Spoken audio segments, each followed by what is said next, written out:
Hi, everybody. Sorry. Hi, everybody. Michael Fisk, Tri-State Live on Facebook. It is 1 o'clock Joplin time right now.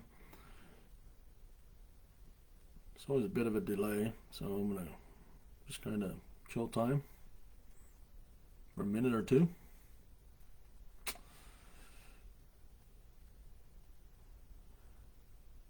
Good afternoon to Frank Fisher. I think we've got three people on now, so while people are getting logged on, I will do the standard safety message. Of course, this will be recorded and preserved onto Facebook, I think, for a couple of days, and then we keep it on YouTube indefinitely. Sometimes I go back and look at some of our old YouTube videos, and it's always funny to see, like, migration of my hair and what Cheryl is wearing and Andy's beard and all this kind of thing. So we'll just give it another minute or two, as people are getting logged on. But yeah, again, please don't be watching this if you're driving. But if you're stationary and or your co-driver has it on. If you have questions, comments, please send them in. Happy to answer any questions or discuss, anything, that you might have. Yeah, or if you just can't hear or anything like that. So, pretty light attendance right now. Let's just give it another minute, and then we'll just, get rock and rolling for those that are with us. Frank and Teresa Amato, hi to you. This is where I should probably tell a funny joke or something like that.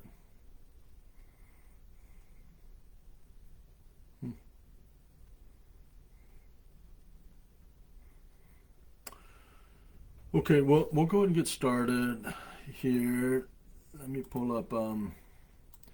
So there's been some questions again about CSR, information, and especially point of contact. I know that that's a constantly evolving, situation.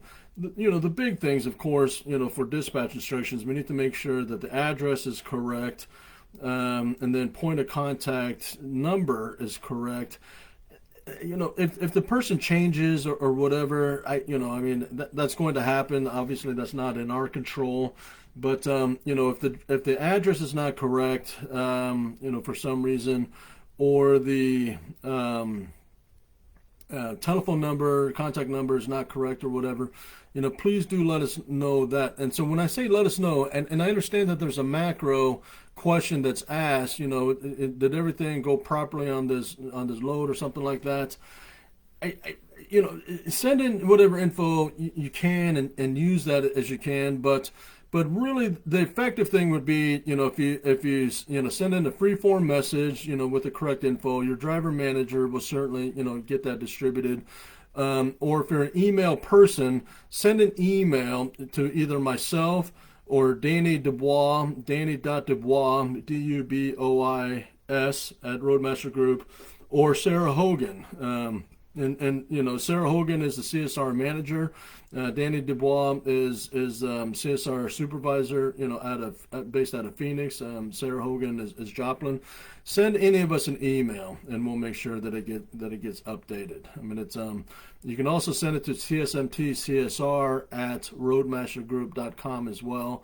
But that's just a lot of things to try to remember, there. But, if you can remember me, send it to me. Remember your driver manager, send it to your driver manager, and we'll make sure it gets forwarded and updated, there. So, Mark Hirschman, hi to you as well. So, again, if you have any questions or comments, there's, been a lot going on the last couple of weeks, feel free to send them in, now, type of thing. So, but yeah, anything else about CSR stuff, just reach out to me, reach out to Sarah, reach out to Danny, and happy to answer any questions. Vonda as well, who works directly with Sarah, Danny D. So I just wanted to share some, an experience that we had, and they asked us not to not give their name, but freight's doing pretty well this week, pretty well last week, but there was a bit of a lull that we had for a couple of months. And one of our owner operators, our company drivers are pretty, there's a little bit of volatility, but not much. I mean, the guarantee pay, the miles, it's for a company driver stay fairly consistent. And that's one of the advantages of being a company driver. You don't have the economic, volatility. Our owner operators, did really well last year. This year has not been as good. It's not been as strong. And so it's we've had a lot of conversations, with our owner operators, that are frustrated, that are concerned, that's, all of those kind of things. And again, that's one of the downsides of being an independent contractor owner operator. But we had an offer from one of our owner operator partners that I just thought was really touching and just emblematic of the kind of people that we have everywhere at Tri-State. It's and they sent a message saying, "Hey, listen, we know, the freight is a little soft and and inconsistent right now."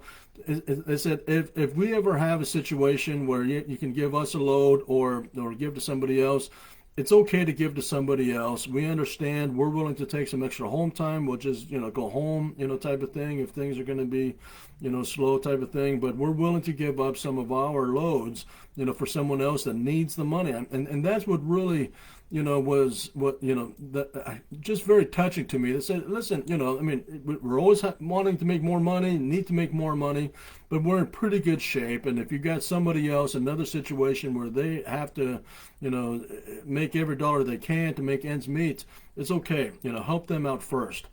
And I just thought that was a really amazing offer, and again, we have a lot of great people in our company, and they asked me to not, they gave me permission to talk about this, but didn't want to be mentioned by name, but more than that, it was really, they had this conversation with Stern, and you guys are getting to know Stern better, and there's a lot of things that he has to get involved with that aren't so fun.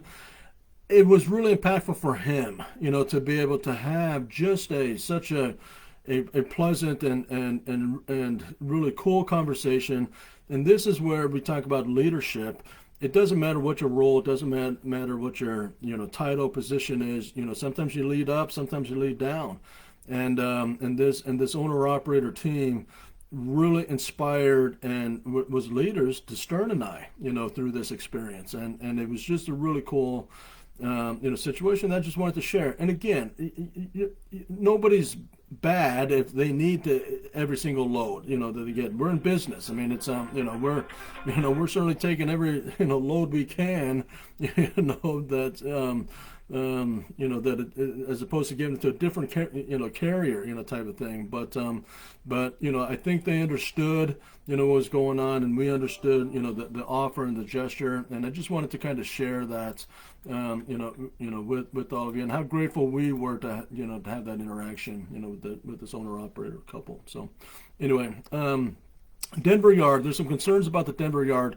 A couple of things going on there. We are looking at options, that kind of stuff there. We know that they've had a record amount of rain. I think it's rained like every day, huge voluminous amounts of rain every day for like 3 weeks, type of thing. So there are some things that are unusual there, but it's one of those things, guys, that we talked about. The revenue generated by all of our drivers, those are sacred funds, and we try to be very. I just need. I hope all of you guys know that we try to be very responsible with how money's spent, and not everyone's going to agree. Spending it here, or the lodge, or this, type of thing. But we try to be very responsible. The yard we have in Denver is a much better price than just about anything else that's available out there. But at the end of the day, if it's just not meets our needs and our standards and everything, then we certainly look at that. there's flooding, and we're aware of that. I mean, it's we're looking at potentially bringing some gravel out. We're looking at all of those options. But I just wanted to to share and pass on with you that we are aware of what's going on in the Denver yard, and is going to be addressed. But part of it is related to just the historical rain and moisture that have had that up there too. Michael Acker, nice hair today, thank you. I mean, it's I think I just find that the shorter I keep my hair, the better. I mean, it's there. So anyway, okay, I want to talk about some safety stuff. I mean, Andy came on here, a couple last week, I think it was. Guys, we have a really good professional fleet. I mean, it's again, every time I say that, it's not 100%. I wish it was 100%, but 90% of our drivers are really good and fantastic. That 10% matters, I'm going to continue to work at that. But one of the things that does come in is complacency. And we've had a bunch of issues, or just minor issues of backing. I mean, it's, where, and we all know goal, get out and look, right? I mean, it's, some companies plaster those, decals, on the mirrors and windows, type of thing, and I've always kind of felt that that's almost, I don't know. I mean, it's professional drivers should know that just as well as checking their mirrors, type of thing, right? But for whatever reason, guys, it's been an issue lately where we've just had a lot of minor backing incidents, and so we may go ahead and put those gold, decals and stickers on the mirrors, but we got to do it, man. I mean, it's in the time where situation where again, freight's a little softer and whatever, type of thing. If we can save $1,000 because we don't have a backing incident, all of that adds up. I mean, it's type of thing. So I just want to bring that to your attention. It's most of them are pretty minor, thankfully, but even minor adds up. There. So just want to share that with you. Okay. The next thing, Missouri Trucking Association has their annual driver competition, not this weekend. This weekend's Memorial Day weekend, but the weekend after. We're sending 3 drivers this year. Ray Parker, Nathan Hill, Andrew Wood are going to be our representatives in that. The winner of that competition goes on to the national, competition. I will share you, and I'm trying not to take it super seriously or make this comment seriously. But we should have won. We should have had a Tri-State driver win this multiple times. Ray Parker. And we've had drivers come in second and third place that if not for one simple, mistake or whatever, that they would have won it, type of thing, So we wish those 3 guys good luck. I mean, it's, we have great drivers. We know that. But again, we're talking about complacency with the get out and look. And that's typically, and I don't know, he might not appreciate me sharing the story, but one year he had it, one of our drivers had it won, and he got so excited that instead of doing a 3-point egress from the truck, climbing out of the truck, using 3 points of contact, he just jumped out of the truck. Listen, we all have done it. We all do it. We understand that. Especially in these competitions, I mean, we got to do everything perfectly, right? And that's just an easy example of complacency. I mean, obviously there's a high risk of getting injury and all of that stuff by jumping out of the truck. So 3 points of contact, I mean, it's, complacency creeps in everywhere, but yeah, that cost us a winner, one year, but we've got the caliber, we've got the, talent, and we're excited, for their participation, in it. I will say for next year, I mean, it's, for those of you that are interested in participating, send me or send Andy Bradford just a quick email. Say, hey, I'd be interested, being considered. There are qualifications and there are, some standards to that, to be considered. But let us know if that's something that you're interested in, there. So that's really all that I have. Jake Moffitt, waves high. So yeah, unless we get another question or comment, that comes in here pretty quickly, I'm probably just going to wrap up. I wish everybody Good Memorial Day, weekend. For those of you working, sure appreciate you. I mean, it's freight has picked up. The last couple of weeks, which is nice. And I'm not going to say it's a bit of a relief, but it's. We anticipated, when the lull came, we anticipated that things would pick up again, about now, for the summer, type of thing. So, it is nice to see that. For those of you that are able to be home, enjoy the holidays, be safe, and yeah, hug your family and let's support each other. Appreciate all of you. Very grateful, to call each of your coworkers and business partners and just appreciate the things that we're doing now and we'll continue to do going in the future. Have a great night. Have a great evening, everybody. Thank you. Bye.